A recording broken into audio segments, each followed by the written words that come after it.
لبیک لبیک لبیک یا رسول اللہ لبیک لبیک لبیک یا رسول اللہ لبیک لبیک لبیک یا رسول اللہ. الحمد للہ الذی علم الانسان ما لم يعلم والصلاة والسلام علی قاسم العلوم والحکم وعلی آلہ وصحبہ سادات العرب والعجم. اما بعد فاعوذ باللہ من الشیطان الرجیم. بسم اللہ الرحمن الرحیم. قال اللہ تبارک و تعالی فی کلام المجید وفرقانہ الحمید ومن یبتغ غیر الاسلام دینا فلن يقبل منہ وهو فی الآخرۃ من الخاسرین. صدق اللہ مولانا العظیم وصدق رسولہ النبی الکریم الامین. کی محمد سے وفا تو نے تو ہم تیرے ہیں، کی محمد سے وفا تو نے تو ہم تیرے ہیں، یہ جہاں چیز ہے کیا لوح و قلم تیرے ہیں. اپنے قائد محترم قبلہ جگرگوش امیر المجاہدین حضرت علامہ حافظ سعد حسین رضوی حافظہ اللہ، مرکزی امیر تحریک لبیک یا رسول اللہ پاکستان، اور انتہائی قابل صد احترام سید السادات جناب قبلہ سید ظہیر الحسن شاہ صاحب، نائب امیر تحریک لبیک یا رسول اللہ پاکستان، اور یہاں پر تحریک لبیک یا رسول اللہ کے ذمہ داران، اور بالخصوص ڈسٹرکٹ بار ایسوسی ایشن باول نگر کے صدر محترم، اور جتنی بھی یہاں پر وکلاء حضرات ہیں، سب کو السلام علیکم ورحمۃ اللہ تعالی وبرکاتہ. تحریک لبیک یا رسول اللہ پاکستان میں نظام مصطفیٰ صلی اللہ علیہ وآلہ وسلم کے لیے میدان میں ہے، اور ہم یہ سمجھتے ہیں کہ 73 سال سے پاکستان میں ابھی تک یہ جو ظلم و بربریت کا بازار گرم ہے، اور غریب کو نہ روٹی ملا، نہ کپڑا اور نہ مکان، نہ امن نہ سکون، اس کی صرف وجہ یہی ہے کہ پاکستان جس نظام کے لیے بنا تھا، ہم نے وہ راستہ چھوڑ کر پاکستان کو دوسرے راہ پر گامزن کیا. اگر ہم قلندر لاہوری علامہ اقبال سے پوچھتے، اور ہم حضرت قائد اعظم محمد علی جناح رحمۃ اللہ تعالی علیہ سے پوچھتے کہ کیا آپ نے 20 لاکھ مسلمانوں کو اس وجہ سے شہید کیا کہ وہ روٹی چاہتے تھے یا کپڑا چاہتے تھے یا پل اور اسپتال چاہتے تھے؟ یہ تو ہندوستان میں بھی سب کچھ موجود تھا،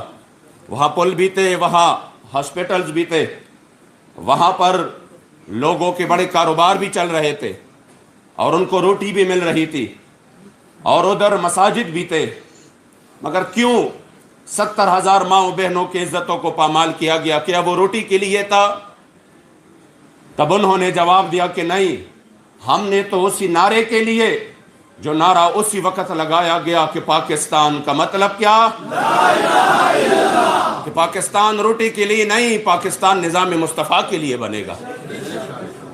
لیکن افسوس کی بات یہ ہے کہ 73 سال میں آج تک اسی نظام کے راستے روکے جا رہے ہیں، اور پاکستان جس مقصد کے لیے بنا تھا، اسی مقصد کو پس سے پش ڈال کر ہم اور غلامی در غلامی میں آ گئے. قبلہ امیر المجاہدین نے اس غلامی سے نجات کے لیے اور حالیان پاکستان کو اپنی اصل کی طرف لوٹانے کے لیے اور پاکستان کو قیادت اور سیادت کے لیے میدان میں اتر کر قربانیاں دی. اور آج الحمدللہ پورے پاکستان میں کیا پوری دنیا میں مسلمانہ اہلیان اسلام نے جس کو بھی جن کو بھی حضور قبلہ امیر المجاہدین کا پیغام پہنچا، وہ اتنا پاورفل اور اتنا طاقتور تھا اور اخلاص سے بھرپور تھا کہ انہوں نے اس پر لبیک ضرور کہا ہے.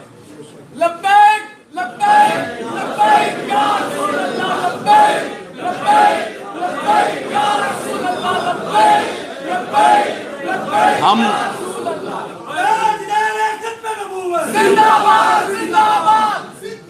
جس وقت ہم یہاں پر، میں پرانی باتیں بھی نہیں کروں گا، آپ کو 20-30 سال پہلے بھی نہیں لے کے جاؤں گا، ہم ابھی کی بات کرتے ہیں، اس وقت کی بات کرتے ہیں.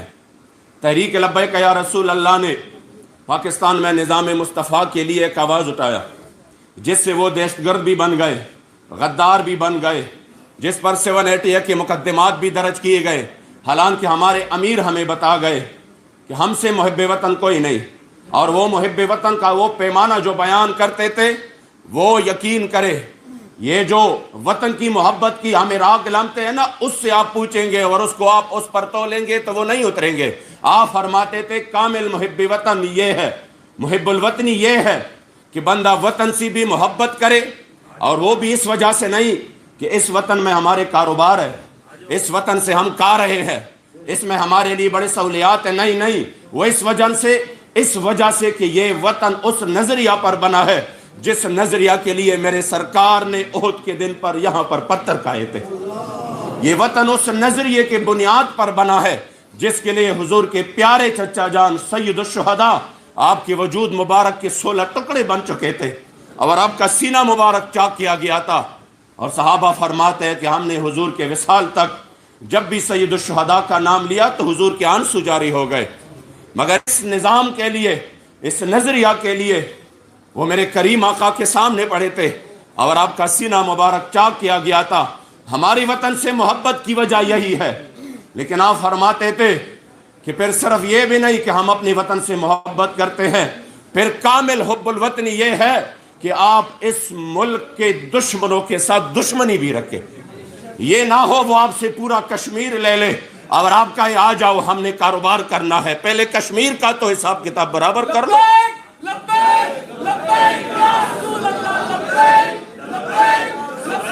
اس لیے آپ ماشاءاللہ اس ماحول کے، اس مجتمع کے پڑھے لکھے لوگ ہیں، آپ قانون کو بھی جانتے ہیں، آپ حالات کو بھی دیکھتے ہیں کہ پاکستان کو کس طرف لے کے جا رہے ہیں۔ کبھی تاریخ اٹھا کر دیکھی، کبھی ایسا ہوا کہ کسی قوم نے اپنے کریم آقا کی عزت و ناموس کا سودا کیا ہو؟ مجھے بتائے ہوا کبھی؟ ہم نے تو تاریخ پڑھی ہے اس انداز سے کہ صرف ایک تہبند تھا، پورے وجود کو ڈھانپنے کے لیے کپڑا بھی نہیں تھا، لیکن جب اسلام کی بات آئی تو کیسر و کسریٰ کے دروازے کھٹکھٹائے۔ ہم نے تو یہ پڑھا ہے کہ پورے 3 دن کے لیے کھانے کے لیے بھی کچھ نہیں تھا، لیکن جب اسلام کی بات آئی تو 3 دن تک خندق میں کام کرتے رہے اور فرماتے رہے نحن الذین بایعوا محمدا علی الجہاد ما بقینا ابدا۔ ہم نے تو سنا تھا، ہم نے تو دیکھا ہے تاریخ میں، ہم نے یہ دیکھا ہے کہ جب اس حال میں غزوہ خندق کے موقع پر کہ پورا مدینہ شریف محاصرے میں تھا اور وہ محاصرہ بڑا طویل ہوتا چلا گیا، مسلمانوں کی معاشی حالت انتہائی کمزور ہو گئی، کوئی آگے پیچھے ان کے کاروبار نہیں چل رہے تھے، محصور ہو گئے تھے، لیکن جب کفار نے اپنے 2 جو ان کے سرغنہ ادھر سے پار کر کے خندق پار کر کے آئے تھے اور جن کو حضرت سیدنا علی المرتضیٰ شیر خدا نے، ایک کو عمرو ابن عبد ود کو مارا اور دوسرا اس کا تھا نوفل، اس کو مارا، تو کفار نے اسی وقت اپنے ان 2 لاشوں کے عوض پیغام بھیجا کہ ہم ان کے عوض 24,000 درہم دینے کے لیے تیار ہے۔ 24,000، وہ اسی وقت مسلمانوں کی معاشی حالت اس سے بڑی مستحکم ہوتی رہی، ہو سکتی تھی کہ وہ اس کو لے لیتے، لیکن میرے کریم آقا نے جو غیرت والا یہی پیغام ہمیں قبلہ امیر المجاہدین دیتے تھے، وہ اسلام کی اصل روح سے ہمیں باخبر کرتے، انہوں نے فرمایا کہ میرے کریم آقا نے فرمایا نہیں، لا ناکل ثمن الموتا، ہم ان بدبودار جسموں کے عوض کچھ بھی نہیں لیں گے۔ اسلام غیرت والا دین ہے، لیکن آپ نے دیکھا کہ آپ ہی کی کورٹ سے، آپ کے کورٹ سے، سیشن سے، ہائی کورٹ سے کیا ہوا؟ ایک ملعونہ پر فیصلہ چلا، اور وہ کیس اتنا مضبوط تھا کہ جو مسلمانوں کا وکیل تھا وہ ایک عام وکیل تھا، اس کے مقابلے میں بڑے ہائی فائی وکلا ہائر کیے گئے بڑے، اور انہوں نے بڑے شد و مت سے ان کا مقابلہ لڑا۔ ان کے پیچھے پورے اقلیتی جو کمیونٹی تھی، ان کے پیسے تھے، ان کی تعاون، یہاں سے اکیلے، لیکن ہمارا مقدمہ اتنا مضبوط تھا کہ ہم وہ جیت گئے۔ اس کے بعد پھر وہ ہائی کورٹ میں ہم جیت گئے، اور پھر آپ کے پاس اگر ہائی کورٹ کے اس ججمنٹ کا جو ادھر ہوا ہے اسی کی کاپی موجود ہو تو وہ آپ کمنٹ اٹھا کر دیکھیے، جو کمنٹس اسی ملعونہ نے میرے کریم آقا و مولا کے بارے میں کیے تھے، خدا کی قسم وہ کمنٹ میں اگر آپ کے لیے کہوں، کسی اور کے لیے کہوں، وہ یہاں پر آ کر مجھے ماورائے عدالت مار دے، وہ یہاں پر آ کر مجھے ماورائے آئین مار دے، ان کی اتنی غیرت جاگ جائے گی۔ لیکن وہ کمنٹس میرے کریم آقا و مولا ان کے بارے میں ہوئے جن کے خاک مبارک سے، اور جنہوں نے جہاں پر صرف ایک بار اپنا قدم مبارک رکھا پوری دنیا کی عزت اس خاک پر بھی قربان۔ افسوس کی بات یہ ہے، افسوس کی بات یہ ہے، وقت مختصر ہے، میں چاہتا ہوں کہ میں اپنے امیر صاحب کو جتنا ٹائم ہے وہ ہم دے دے۔ افسوس کی بات یہ ہے کہ وہی سودا ہوا حضور کی عزت کا، ہم دیکھتے رہے۔ اس کے بعد فرانس نے سرکاری سطح پر ہمارے آقا مولا کی گستاخی کی۔ یہ بھی پاکستان تو کیا پورے اسلام کے تاریخ میں کبھی نہیں ہوا کہ ایک ریاست نے ریاستی سطح پر، حکومتی سطح پر ہمارے آقا مولا کی گستاخی کی ہو، مگر یہ بھی ہوا۔ صرف ایک ہی زبان تھی اور ایک ہی تحریک تھی، اور وہ زبان تھی حضور امیر المجاہدین کی، جنہوں نے صرف اسلام کے نام پر کایا نہیں، جنہوں نے صرف ختم نبوت کے نعرے نہیں لگائے، ناموس رسالت کے نعرے نہیں لگائے کہ پھر چور اور ڈاکوں کے وکیل بن گئے اور نام لیا ناموس رسالت کا۔ جن کے سامنے عمران تھا تو اس کا اور نظریہ، نواز شریف تھا تو اور نظریہ، نہیں، جن کے سامنے زمانے کا جو بھی آیا وہ چاہے جو بھی تھا، لیکن اگر اس مسئلے میں مقابل آیا تو انہوں نے پھر اس کے ساتھ پورا حساب کتاب کیا۔ انہوں نے کبھی دغلی پالیسی نہیں کی، کبھی منافقت نہیں کی کہ نہیں اب میرا سیٹ ہے، میری مراعات ہے، میری وزارت ہے۔ خدا کی قسم ان کے سامنے تو وزارتوں کی بڑی بڑی آفر ہوئی، اور اس کی انشاءاللہ تعالی میں اپنے امیر محترم سے درخواست کروں گا کہ وہ اس کی تفسیر خود بیان کرے کہ کیسے کیسے ان کے سامنے وزارتوں کی، سینٹوں کی، اور کس طرح ان کے سامنے اربوں روپے کے پیشکش ہوئی، لیکن ان کا الحمدللہ یہی تھا کہ ہم ان کارکنوں کا، یہ جو ہمارے ایک اشارے پر جان دیتے ہیں، ہم ان کے نظریات کا سودا کبھی نہیں کریں گے۔ اس کے لیے بھی الحمدللہ میدان میں رہا تو صرف تحریک لبیک یا رسول اللہ میدان میں رہا۔ الحمدللہ مجھے آج بڑی خوشی محسوس ہو رہی ہے یہاں اس بار میں آپ کے ان جذبات کو دیکھ کر، ہمارے ان وکلاء کے جذبات کو دیکھ کر۔ یقین کرے قبلہ بابا جی اکثر فرماتے تھے، لوگوں نے تو پتہ نہیں ان کو کس طرح مشہور کیا، وہ جب بھی تقریر فرماتے تو وہ یہ کہتے کہ ہم وہ لوگ نہیں ہیں جو اپنے لوگوں کے خلاف بولے، ہم چاہتے ہیں کہ ہمارا جرنیل، ہمارا چیف آف آرمی اسٹاف، ہمارے بڑے بڑے وزیر، ہم چاہتے ہیں کہ یہ ہمارے جرنیل حضرت صلاح الدین ایوبی کے صف میں کھڑے ہو، ہم چاہتے ہیں کہ یہ محمود غزنوی کے صف میں کھڑے ہو۔ ہم کوئی اس ملک و قوم کے دشمن نہیں ہے۔ آج یقین کریں ہم یہاں پہ موجود ہیں، ہم یہ چاہتے ہیں کہ آپ کا نام صرف ایک عام وکیل کی طرح نہیں کہ آپ مقدمات اور لڑتے ہیں،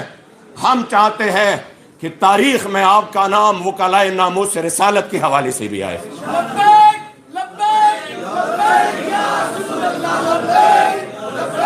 ہم یہ چاہتے ہیں کہ یہ جو آپ کا قلم ہے، ہم یہ چاہتے ہیں کہ یہ جو آپ کا قلم ہے، یہ جو آپ کو بولنے کی اللہ نے طاقت دی ہے، وکلاء ویسے بھی مشہور ہے پورے پاکستان میں، میں وہ نام نہیں لیتا، میں اس کی بجائے یہ نام لوں گا کہ یہ بڑے تگڑے ہیں۔ یہ جب نکلتے ہیں ایک چیز کے لیے تو پھر کسی کی پرواہ نہیں کرتے، تو ہم یہ چاہتے ہیں کہ آپ یہ والی طاقت اسلام کے لیے اور اسلام کے دفاع کے لیے آپ استعمال کریں۔ میرے کریم آقا کی عزت و ناموس کے دفاع کے لیے وہ یاد تازہ کر دے جب پوری دنیا کہہ رہی تھی کہ غازی علم الدین نے کام ماورائے عدالت اور ماورائے آئین کیا، تو پھر اسی وقت ایک شخصیت تھے جن کے تصویریں ہم لگاتے ہیں، یہاں پر بھی لگاتے ہیں، وہاں پر بھی لگاتے ہیں، یہ اپنے ہاتھ میں غازی علم الدین کی فائل لے کر آگے تھے، اور مفکر پاکستان علامہ اقبال ان کے پیچھے تھے۔ جب عالم کفر نے دیکھا تو یقین کرے بابا جان فرماتے تھے آدھا پاکستان اسی وقت بن گیا تھا جب یہ شخصیت غازی علم الدین کے لیے ممبئی سے آئے لاہور اور کہا میں فری آف کاز، آپ ایک عاشق رسول ہے، میں کوئی روپیہ بھی نہیں لیتا، آپ کا کیس لڑتا ہوں تو فری آف کاز لڑتا ہوں۔ اور پھر مفکر پاکستان نے ڈیفنس کمیٹی بنائی اور انہوں نے وہ مقدمہ لڑا۔ آپ وہ یاد تازہ کر دے، ناموس رسالت کے ان سپاہیوں کے ساتھ آپ شانہ بشانہ ہو جائے۔ خدا کی قسم ہر کوئی اپنی جگہ پر اپنا کام کرے، یقین کرے یہ ظلم کا نظام ختم ہو جائے گا، ورنہ آپ یہ تصور بھی نہیں کر سکتے کہ پاکستان میں یہ جو چل رہا ہے، پاکستان کی بقا صرف اسلام میں ہے، اور انہوں نے آنا بھی آخر میں اسلام کی طرف ہے، کیونکہ ان کے لیے اور سارے راستے بند ہو چکے ہیں۔ یہ جو ملک کو جکڑا جا رہا ہے، مختلف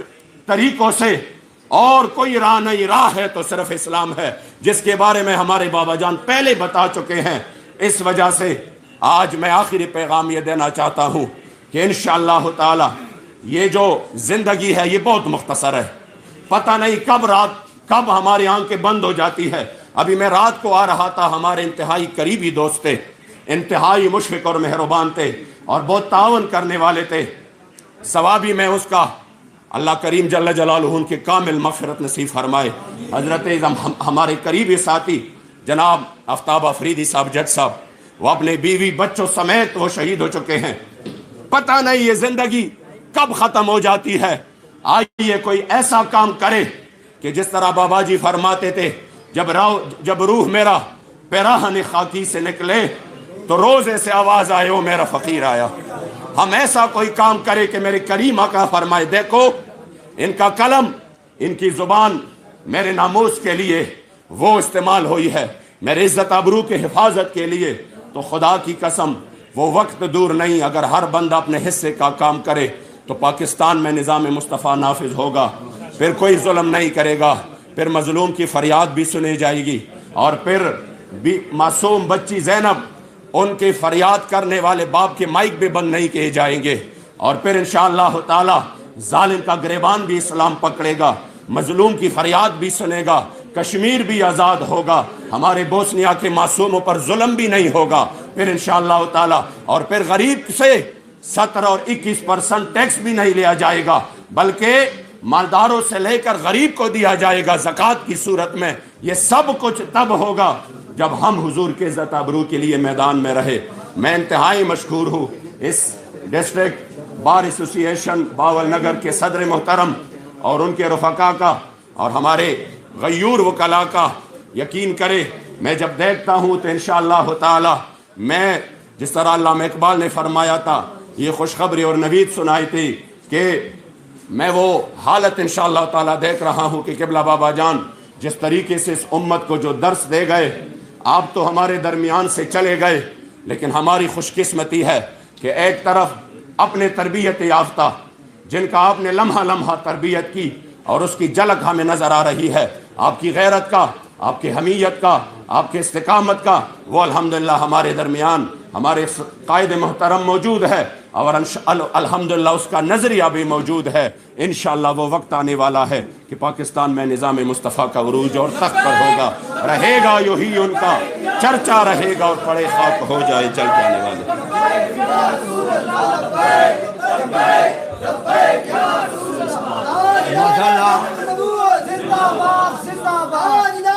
یہ محمد شفیق امینی صاحب مرکزی ممبر شورا تحریک لبیک پاکستان جو اپنے خیالات